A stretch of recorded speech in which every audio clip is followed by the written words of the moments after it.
Okay, thank you very much. So I am Susana Salvador Anayatin. I live in the Philippines, and specifically, I was born in the north and grew up in the south, where there are uh, several ethnicities, mixed culture of majority Muslims and indigenous peoples. And as a migrant, I belong to the settlers. And then I am married a Muslim, but I remain a Catholic. We have 3 children and 2 grandchildren. I work in the government for 49 years, but aside from my government work, I also serve voluntarily in different NGOs and CSOs in the area. So in 1969, when I was about to go to high school, the war erupted in our place between the government's soldiers and some Muslims and IP, indigenous people, rebels. So the war has been recurring. It rendered people homeless, jobless, and some not able to go to school. And so I grew up in this kind of environment where conflict is recurring. And unfortunately, our father was killed when I was 19 years old. I was third year in high school then, and that caused us to evacuate from our farm to the city. And it has not been an easy life for us. We have to work hard for our studies and living. There were 5 of us children, and our mother really sacrificed for our living and our studies as well. So I have been working with the government at the same time studying in the evening, and later on got my family. So that's how was life for us, working for a living amidst this armed conflict that we have grown up uh, since childhood until now. There are still displacements and sporadic wars in our environment, and coupled this time with environmental challenges of flooding, raining, and landslides. So Yeah, thank it's you. not easy life here, but we are happy to serve. Yes, yes, I can hear Yeah. that. So can you tell us about your work for peace and what difference it makes? And if you can share a story about your work and the difference it makes, that would be wonderful. Okay. In a training, we were asked, how do you see yourself 20 years from now? And then how would you like to be remembered? So at that point in my life, I really reflected and came to realize that amidst the conflict where I grew up and have a family, I would like to become a peace advocate, to be remembered as a peace advocate. So I went back to schools, studied peace education for my PhD. And after my graduation, uh, the the world of peace just unfolded in front of me. Lots of works for peace. I'm being invited locally, internationally as well, to attend interfaith dialogue and the promotion of a culture of peace. So fortunately, in that engagement, as international visitor of the U.S., I met an NGO, a non-stock NGO that I have engaged. They work with the grassroots to promote change and transformation among societies. So as we engage, as our engagement move on, I choose to work for the provision of water among conflict-affected areas, so specifically the schools. So by then, we are able to provide 400 water pumps as source of water for schools in conflict areas. So this gave a big impact to the schools and communities where they are located. So for this engagement, I really realized that volunteerism can change the lives of the vulnerable sector. So Yes. since then, I teach, after also my graduation, I teach peace education in two universities. And fortunately, these two universities, I was able to convince for them to offer peace education as well. So our students are most of them are members of the military, the police, the civil society, and even rebels.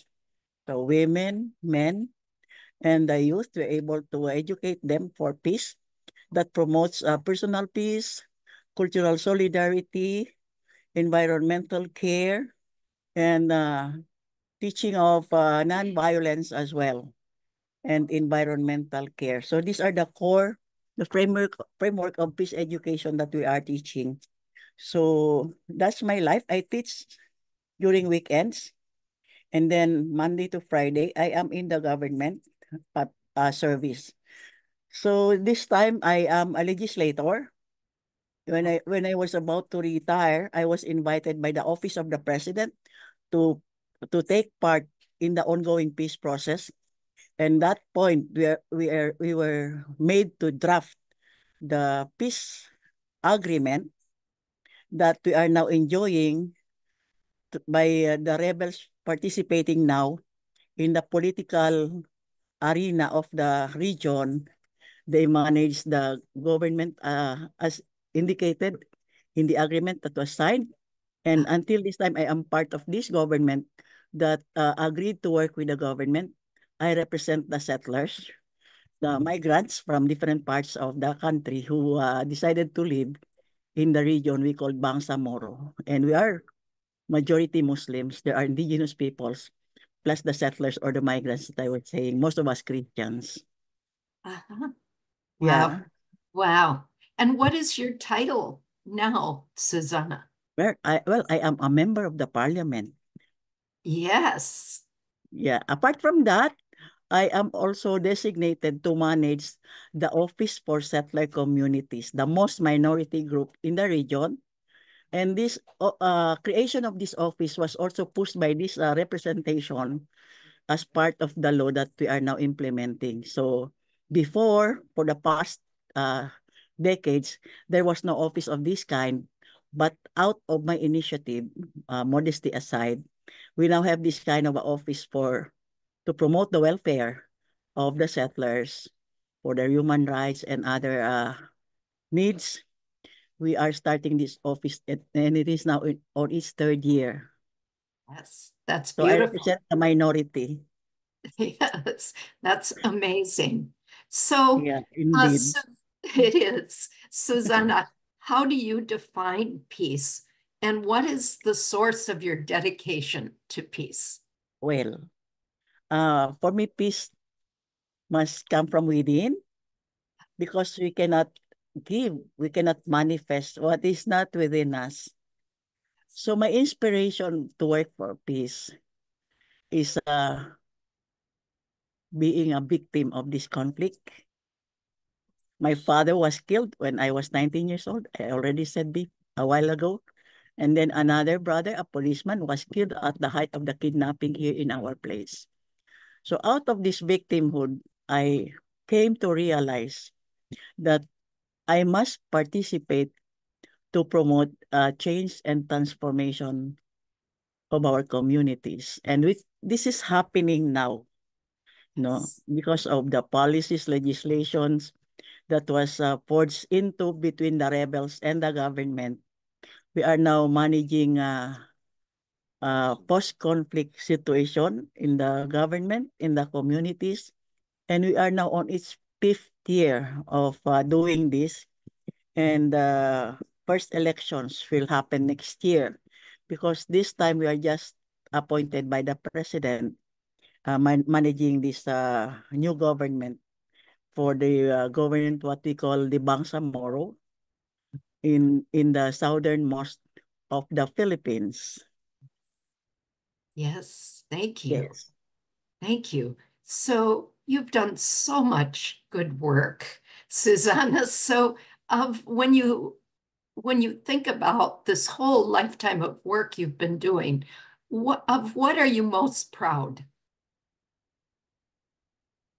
I am proud that from being a simple daughter of a farmer that experienced a lot of deprivation, uh, I was able to reach this level of participation in our government to transform the lives, especially of those most vulnerable sectors in our society. So I am a very simple person, but I really work hard for peace through volunteerism.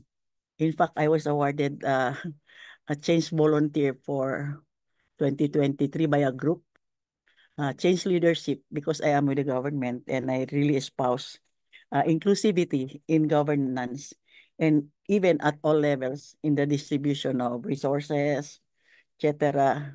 Everyone must be involved. No one must be left behind. Yes, that's beautiful. So what do you want others to know about you and your work for peace? Oh, just remember me as peace advocate that promotes peace, that promotes sustainable development, and that promotes non-violence. Yes, that's a lot. And so thank you so much, Susanna, for all of your amazing work for peace. I am just so honored and delighted to meet you and to know about your work. Thank you. Thank you very much. To God be all the glory. Yes.